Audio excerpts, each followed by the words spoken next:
This is Proxy Countdown. Welcome to the big show for the week of October 14th, 2024, alongside my tag team partner, Matt Moscardi.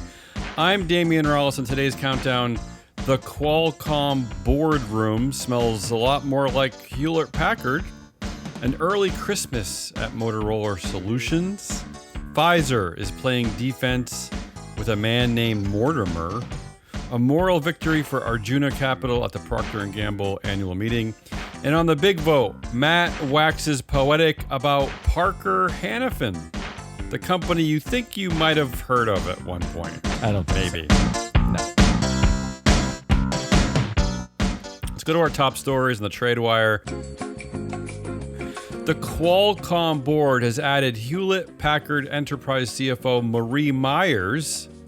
This is a positive development for fellow Qualcomm board member Ann Livermore, who also comes from Hewlett Packard. Oh, good friends in the room, finally. 2 AutoZone directors are stepping down, D. Brian Jordan and Anderson Grimaries.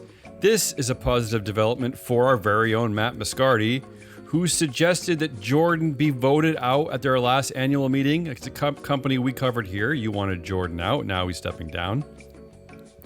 F5, the company F5, is increasing from F3 to F5. I'll let that one linger for a bit. The company name is? That's confusing. As 2 women are joining the board, Julie Gonzalez and Maya McReynolds, both of whom will join the audit committee. So now there will be 5 women, F3 to F5. I got you. That's horrible. Terrible. Who's the writers? Fired them. After just 4 months of board tenure, Ekta Singh Bhushel has decided to step down from the board of Cisco Systems. That's it. No other information from the company. Maybe it's because the board at Cisco Systems is dominated by 89% male influence. That comes from 6 men on their board. This includes a male CEO, a male chair, a male lead director, a male audit committee chair, a male compensation committee chair, and yes, you can see where this is going, a male nomination committee chair. I'm shocked. Even the chair of the Environmental, Social, and Public Policy Committee is a man, the former CEO of the world's largest weapons manufacturer, Wesley Bush from Northrop Grumman. Can you believe it? That's just a troll. They're just trolling us. I mean, I don't blame Ekta if she's just like, I don't need this tokenism. Thank you very much. I'm actually a little surprised it doesn't happen more often because the directors are appointed, not elected, and then they're elected later on, which means she probably didn't even hit an election inside of 4 months. 4 months right? is unusual. It's unusual. So that means she could have signed up, gotten a slight golden hello, like some sort of options package, and maybe there was like a signing bonus, and she takes the signing bonus and quits before an election. The compensation committee at Motorola Solutions has announced an early Christmas for all employees named Chief. Okay, that's Chief Executive Officer and Chair Gregory Brown. His equity grants will now include an extra $5 million. Also, special retention grants valued at $12 million each will be given to Chief Financial Officer Jason Winkler, Chief Operating Officer John Molloy, and Chief Technology Officer Mahesh Saptharishi. That's a lot of money. That's a lot of money they're handing out. Special equity grants. I don't know how it's possible. I don't know how that's Why allowed. does this keep happening? Yeah, that means your policy, your pay policy rating sucks. It's poor. Well, it means there isn't a policy because you can just hand them extra money whenever you feel like it. And lastly, Mortimer J. Buckley, that's a great name, is joining the board of Pfizer. That's from Trading Places, right? That's that guy. Mortimer is the former CEO of the Vanguard Group, right, Matt? Not to be confused with Mortimer Duke, one of the 2 controlling founders of Duke and Duke Commodities Brokers, alongside his brother Ranolph Duke. That's why I screwed it up. Yeah, according to one report, Ranolph and Mortimer Duke are both greedy, ruthless, and dishonest, and both believe that their wealth and social status entitles them to do whatever they want with no consequences. That's not to be confused with Mortimer Buckley. I don't want anyone to think that I'm making any kind of parallels. I was confused, and I'm glad you're not drawing any sort of inference. Let's move over to our proxy cage matches and stick with Pfizer. Because as I just announced, Pfizer is playing a bit of defense in its ongoing battle with activist investor Starboard Value by adding Mortimer Buckley to the board. So Tim, as they call him, is the former CEO of Vanguard, Pfizer's biggest investor with 9% of voting power. Buckley's announcement was announced one day before Pfizer and Starboard Value are scheduled to meet and, yell about stuff and argue and all that. Is that how that works? They yell about stuff? Don't forget, Matt, it was just last week that Starboard accused Pfizer of threatening litigation against two renegade former executives, former CEO Ian Reed and former CFO Frank D'Amelio, that initially were supportive of Starboard Value, but then they changed their mind and decided to support Pfizer. Look, actually, good fight going on. It's a fascinating fight. It's going to keep going, but I'm mostly disappointed that Mortimer Buckley, Mortimer Buckley goes by Tim. I had to spend some time looking at that to figure out how Tim got there. That's the most disappointing part, yeah. Activist investor Bluebell Capital Partners has called for BP chair Helge Lund's quit. Bluebell co-founders Giuseppe Bavona and Marco Tarico described BP, their recent performance, as unacceptably dire and embarrassing, voicing particular concerns about the lack of clarity from leadership around its long-term approach to fossil fuels. So that's really what this is about. Bluebell wants BP to be more fossil fuel hungry, like Shell and Exxon Mobil. Last week, though, Reuters claimed that BP has abandoned its target to cut oil and gas output by 40% by 2030. And in June, don't forget, CEO Murray Oceancloss of BP paused all recruitment and new projects in its renewable division. So I don't really know why Bluebell is so upset here. They're calling the lack of clarity indefensible and utterly outrageous. So this is one of the most hyperbolic activist investor fights we've seen in a while. Indefensible, utterly outrageous, embarrassing, unacceptably dire. They're really coming after him with some good, strong language there. At least they're using a lot of adjectives. BP's flip-flopped already. Yeah, they're already a flip-flopper. What are we complaining about? And lastly, activist investor Palliser Capital. I haven't heard for that one. They are pushing for change at AI chip investor SK Square. They want more board members with asset management experience. I don't know why anyone would want that. And they want to tie executive pay to company performance. I'm surprised it's not already. But anyway, that's what's happening over there at SK Square. If you're an investor and you own SK Square, why would you vote for more asset management experience on that board? That's what SK Square wants? Yeah, because they are bizarre. The asset manager, I suppose. Let's move over to our vote results table. Not a lot going on. Quiet time of year. The winner of the week is Champions Oncology Director Scott Tobin, who received the support of 99.99% of shares at the companies. I don't think I've ever seen a total so high. I will say a bunch of those votes came from Tobin, who controls 18% of voting power. But in case you were keeping score, it was roughly 9.2 million votes for Tobin and only 508 said no. And 508. 508. And to put this love into perspective, there were actually 4 directors who received over 10% no votes. So they really do love Tobin. They love this guy. 508. The market cap of the company is 61 million. Yeah. Which means you can buy for $4.50 the shares right now, right? So if you were 508 shares is $2,300 worth of stock. Mm-hmm. That's like a guy in Poughkeepsie who just doesn't like Scott Tobin. Yeah, it's like his neighbor. Mm-hmm. It's like Scott Tobin's neighbor who's really pissed about like the tree shadows. Before I move on, is this not the greatest company name? Champions Oncology. That's a good name, right? I mean, have you ever seen those two words together? And also, I gotta shout them out. And they have a wonderfully candid board diversity matrix in their proxy. It is a big diversity matrix board, including things like whether the directors are Black, Alaskan, Asian, all the good stuff, right? LGBTQ. And it is just a wonderful board where there's just a 7 under white male directors. That's it. Nothing else. It doesn't say white. Oh, that's true, but it doesn't say anything else. It just says there's 7 men on the board. There's you're right. Else. They say they did not disclose and they demographic say they did background. not disclose their demographic background. Meanwhile, you go to their website and you look at them, and they're all white. They just didn't say that they're white. I just love the chart because there's a lot of blank space on this chart. I like the inefficient use of space. That's one of my favorite things. There are some pissed off shareholders at BioNexus Gene Lab Corp. About 60% saying no for CEO and acting CFO and director Sulang Tan Lee. Also, the chair of the compensation committee, who's also the chair of the nomination committee, Mohammed Azrul bin Abdul Hamid, and the chair of the audit committee, Chi Kyung Yap, all basically being voted out, although I don't know what their voting policy is. I don't know if they're actually going to leave.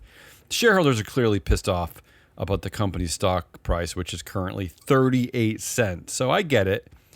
And finally, let's move on to our 2 large cap companies that had annual meetings this past week. At RPM International, here's an old school vote. The company needed at least 80% of outstanding shares to vote yes to require the annual election of directors, right? They got 80.2%. They did it.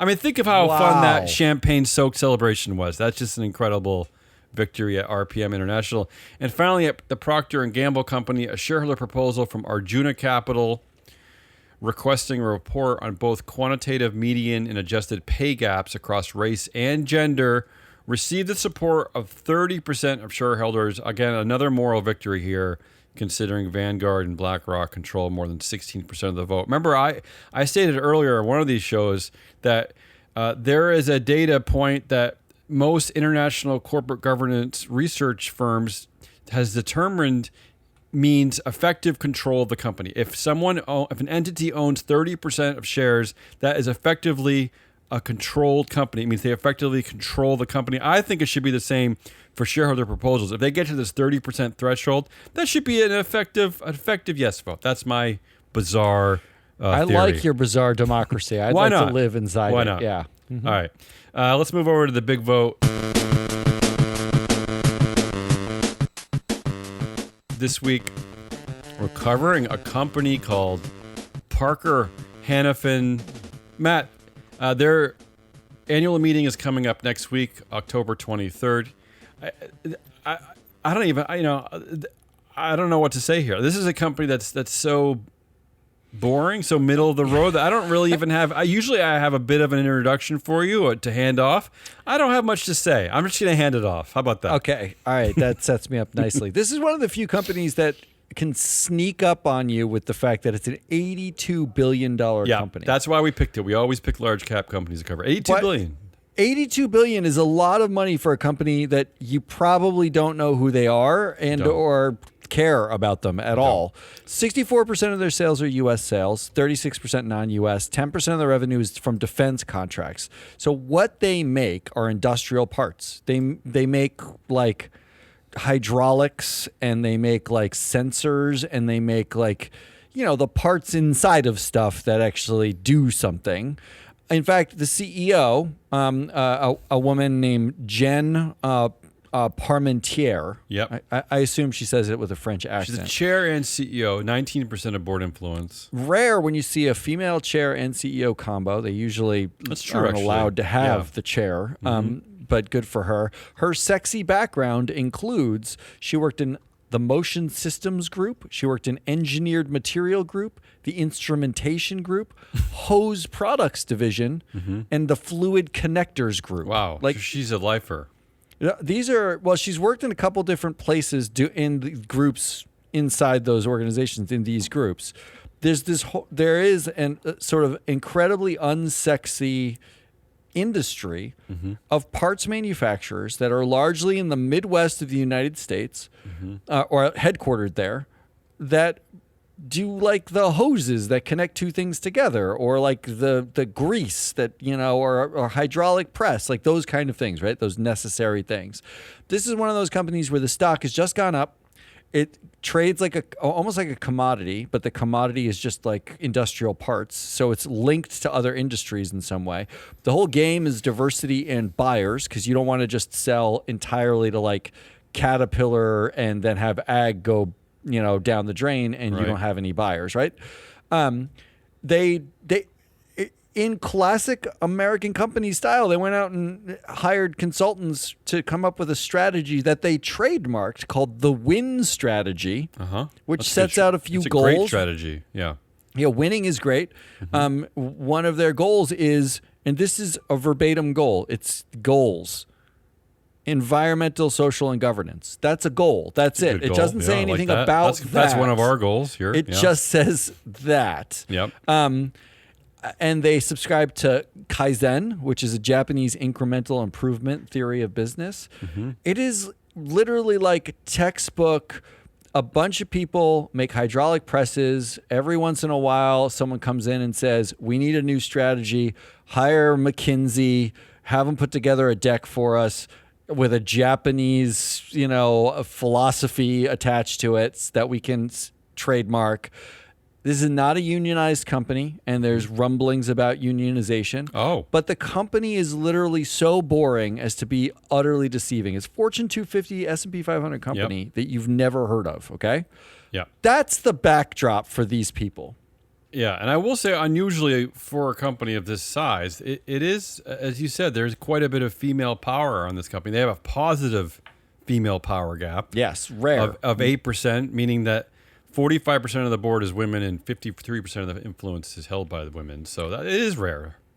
But like most Midwest mafia companies, these mature, classic America, middle of the country, headquartered companies, it is the board members on this company are no different in their sort of local parochial nature, and that is effectively all the when I look at like the high level, that's 50-50 male female. There is a positive female power gap. It's 20% racially diverse. The knowledge spans things that you'd expect: mechanical, building and construction, economics. There's medicine, backgrounds on this board. Even their own self-disclosed skills matrix, which I put in our notes, they list company leadership, corporate strategy, risk management, international experience, manufacturing, technology. Like they have like 10 things. Only 2 people don't have all 10. Oh. And they're only missing like Linda Hardy is missing 2 things. She doesn't have innovation or sales experience. And Lobo is missing 1 thing. He didn't work in aerospace. That's it. Everybody else has everything else. They didn't even bother to try to differentiate these directors. Yeah. There are a bunch of long tenured directors, but it's a literal snooze fest. When I got done, I was like half asleep. I've tried to make this interesting. And this is when we don't have to make everything interesting. Well, this is when I started digging into who they actually are. Okay.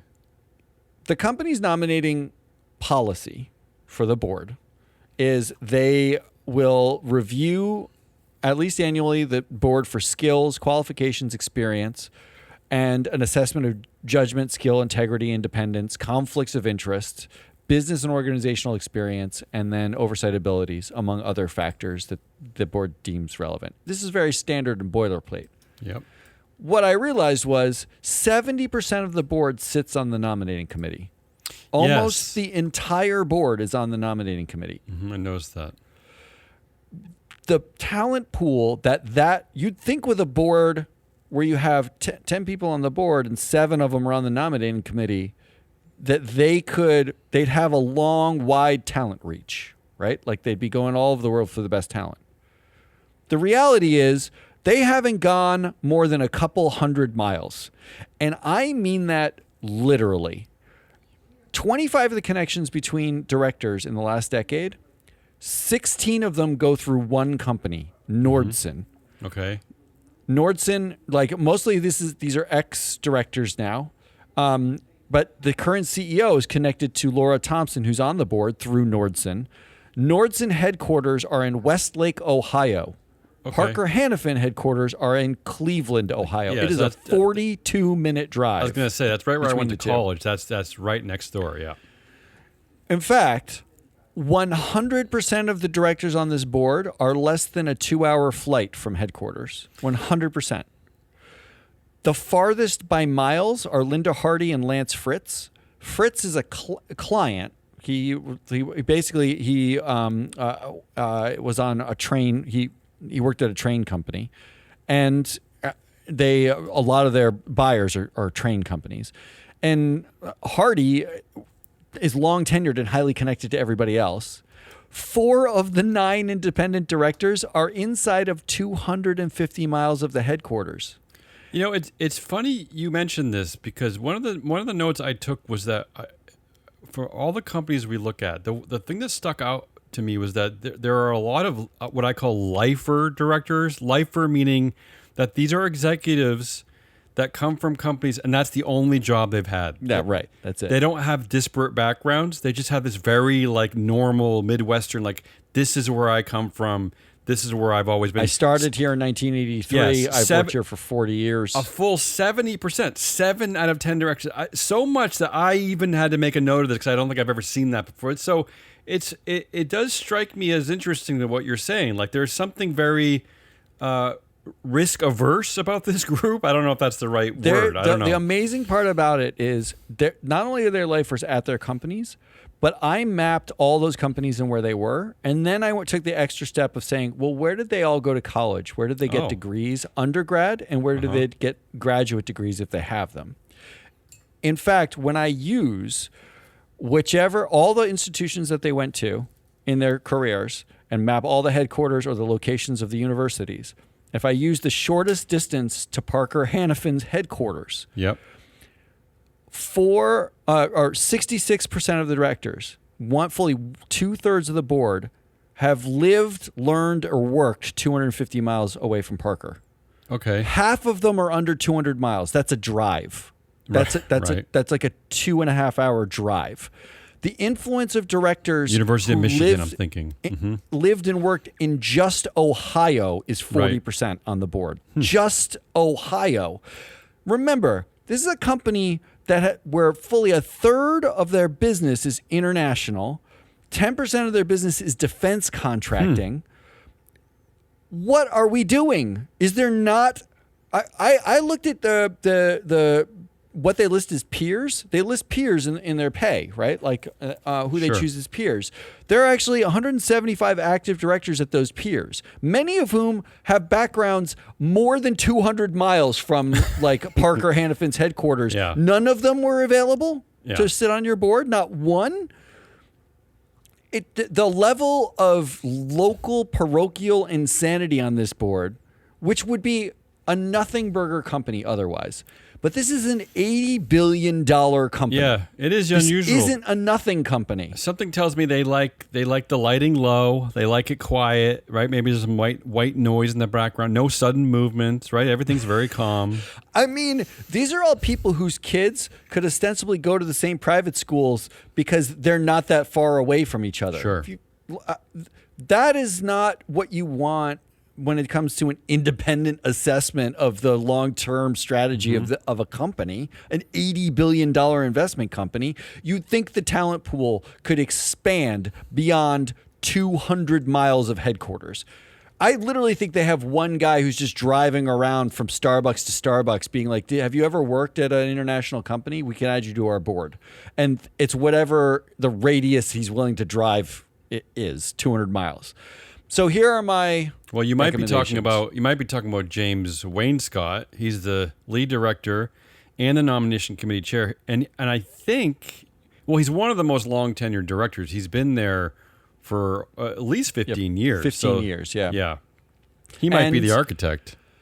And not only that, he's an ex-Steel CEO, and his company was 100 miles away from Parker Hannifin. So that's perfect, right in the middle, right? It's literally it might be him driving 100 miles in any direction, just a circle, and saying who's inside this circle that I can just put on the board.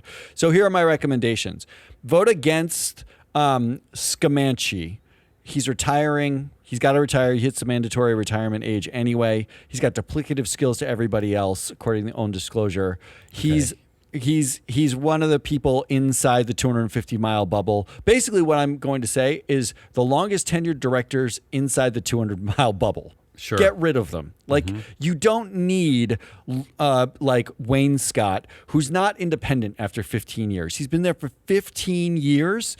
You could do better than Wayne Scott, and you can look outside 100 miles away. Like, he's in Westchester, Ohio.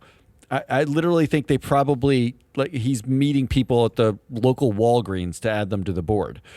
And vote against Laura Thompson. She's actually never left Akron, Ohio. She got it. She probably vacationed in Aruba once. But her undergrad degree is from Akron University. Her graduate degree is from Akron University. She started working at Goodyear, which is based in Akron. Headquartered in Akron, right? Yeah. Not only did she start at Goodyear in Akron, her father and grandfather worked at Goodyear in Akron. Well, I'm going to guess her favorite basketball player would be LeBron James, right? He's from Akron. There's no contest. Right? There's no contest. There's no contest. She actually has never been more than 30 miles from Parker headquarters. Yeah, okay. Why go? Where are you going? Why is she... And she has a connection to the CEO, Parlementier, through Nordson. She's the one that connects...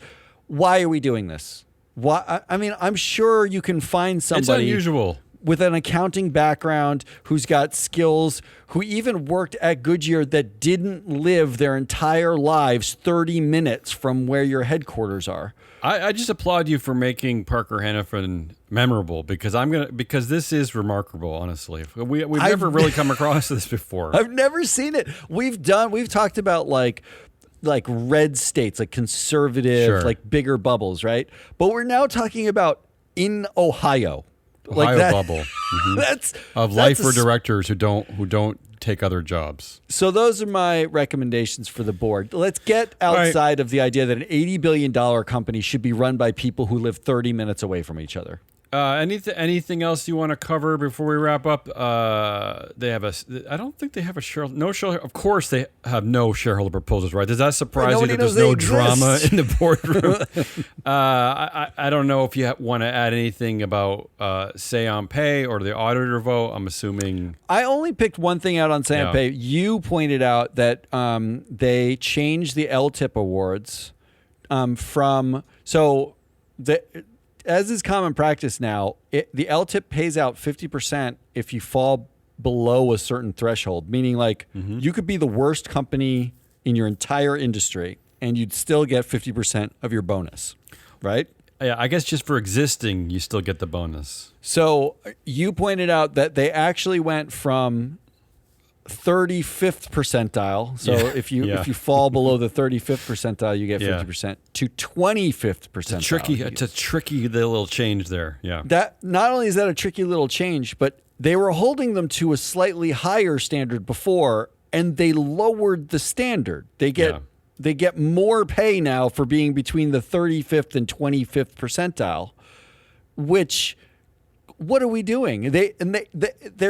It's so little tricky that they actually, you pointed out that they mentioned Mercer, the consultant who presented this to them, to be in line with best practice. Yeah. Meaning the compensation committee is not coming up with this on their own as we want to have a higher standard at Parker Hannifin.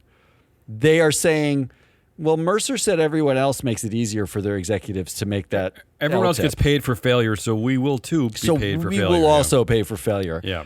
Just the chutzpah for people who live 20 minutes away from each other to basically lower the bar as much as possible, the lowest common denominator. I'm voting against pay. Yeah, I mean, I pointed it out in my notes because just be happy with the 35th percentile there. You still suck. Don't worry. You're don't worry. still bad Just, there. What are we doing here? All right, that's it. That's Parker Hannifin. One of my new favorite companies because just for being oddballs, right? I look forward to seeing. I now look forward to see who their next directors they add because they do have a mandatory retirement policy, which means that it's not like these directors have all sat here forever. They do keep adding directors. Yeah. So let's just see if this trend continues. And again, this crosses gender lines because 5 of the 7 last directors appointed at Parker Hannifin have been women. So they're finding men and women who fall into this strange category, right? So I'm really excited for them to rename like the Cavaliers like arena, the Parker Hannifin Arena, and they can all drive to the games together because that's how close they are. All right, that's it. That's the Proxy Countdown for the week of October 14th, 2024. Join us next week when we jump back into the alternative democracy pool. Forever on the lookout for shareholder sharks, floating band-aids, and wayward directors.